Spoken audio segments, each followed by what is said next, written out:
तुम कौन होती हो मेरी बहू के साथ ऐसी बात करने वाली। आज सुबह से मोनिका काम में लगी थी। नंदोई खाने पे आ रहे थे। जैसे खाना बनाकर टेबल पर लगाया। बहू, ये क्या सब्जी बनाकर रख दी तूने? अरे रंग देखा है इसका, बिल्कुल फीका। क्या कहेंगे दामाद बाबू? कोई काम तो ढंग से कर लिया कर। सुदामा जी अपनी बहू मोनिका को डांटते हुए बोली। माँ जी, पता नहीं इस बार के मसाले कैसे आए हैं, जितने भी डाल लो खाने में रंग ही नहीं आता। मोनिका नजरें झुकाते हुए बोली। चल ज़्यादा बहाने मत बना। मान क्यों नहीं लेती कि तुझे बनाना ही नहीं आता? और ये देख क्या लगा हुआ है, वो भी साफ नहीं किया। नाक में दम कर रखा है। मेज पर चाय का दाग। इस बहू ने तो नाक में दम कर रखा है। मोनिका चुपचाप बाकी के काम निपटाने रसोई में चली गई। ये तो रोज ही होता था। जब तक मोनिका के काम में सुदामा जी कोई कमी नहीं निकाल लेती, उनका दिन शुरू नहीं होता था। मोनिका बिन माँ की बच्ची थी। शादी के बाद जब सुदामा जी को देखा तो उनमें ही वो अपनी माँ को तलाश करती थी। लेकिन सुदामा जी तो उसकी सास थी, ना सास ही बनकर रहती। सुदामा जी दिल की बुरी नहीं थी, लेकिन बहू को कुशल गृहिणी बनाने का जिम्मा उन्होंने जरूर उठा रखा था। उनके घर की तेज आवाज़ पड़ोस के घरों में भी सुनाई पड़ती थी, जिसे उनकी पड़ोसन नीलम जी काकी बड़े मज़े लेकर सुनती थी। एक बार सुदामा जी को 2 दिनों के लिए अपने भाई के घर जाना पड़ा। उन्हें बहुत चिंता थी कि उनकी बहू उनके बिना कैसे घर संभालेगी, अकेली कैसे रहेगी।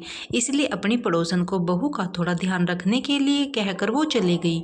सुदामा जी की अनुपस्थिति में नीलम काफ़ी खुद को मोनिका की सास समझने लगी थी। उन्हीं की तरह वो भी मोनिका के हर काम में नुक्स निकालती रहती थी। मोनिका के लिए 2 दिन काटने बहुत मुश्किल हो गए थे। अगले दिन मोनिका सारा काम निपटाकर दोपहर का खाना बना रही थी तो नीलम काकी आ गई। धमकी, बहू तेरी सास ठीक कहती है, तुझे किसी काम का सूर नहीं है। अरे ये क्या सफाई की है तूने, आंगन में मक्खियाँ भिन भिना रही है। और ये पोछा देख अभी तक नहीं सूखा, लगता है मायके से कुछ सीख कर नहीं आई। नीलम काकी चिल्ला रही थी।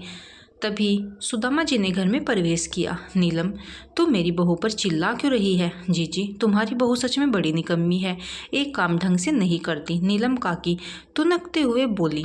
बस नीलम चुप कर, खबरदार जो मेरी बहू को कुछ कहा। मैंने सिर्फ इसका ध्यान रखने के लिए कहा था, ना कि इसकी सास बनने के लिए। मेरी बहू को मैं चाहे कुछ भी कहूँ, लेकिन कोई और मेरी बहू पर उंगली उठाए ये मैं कभी बर्दाश्त नहीं करूँगी। अरे मेरी बहू तो हीरा है, हीरा। वो तो मैं बस इसलिए इसे टोकती रहती हूँ कि ये सारे काम अच्छे से सीख जाए। हूँ तो मैं सास, लेकिन साथ ही माँ भी हूँ। बेटियाँ तो फिर भी माँ को पलटकर जवाब दे देती हैं, लेकिन मेरी बहू मेरे ताने सुनने के बाद भी मुस्कुराते हुए मेरी सेवा करती है।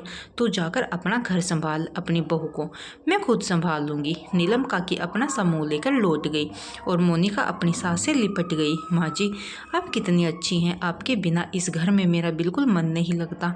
बस बस बहू, ज़्यादा मस्का मत लगा। मेरी तारीफ कर दी, तेरी तारीफ कर दी, इसका मतलब ये नहीं कि मैं तुझे टोकना छोड़ दूंगी। आखिर सास हूँ तेरी। सुदामा जी ने मोनिका की गालों पर प्यार से चपत लगाते हुए कहा। लेकिन मोनिका फिर भी सुदामा जी के गले में बाहें डाले लटकी रही, जैसे कितने दिनों बाद वो अपनी माँ से मिली है। सच में सास बहू का रिश्ता खट्टा मीठा होता है, जिससे रिश्तों में स्वाद बढ़ता है, वरना जीवन भी बिना मसालों के खाने की तरह बेस्वाद हो जाता है।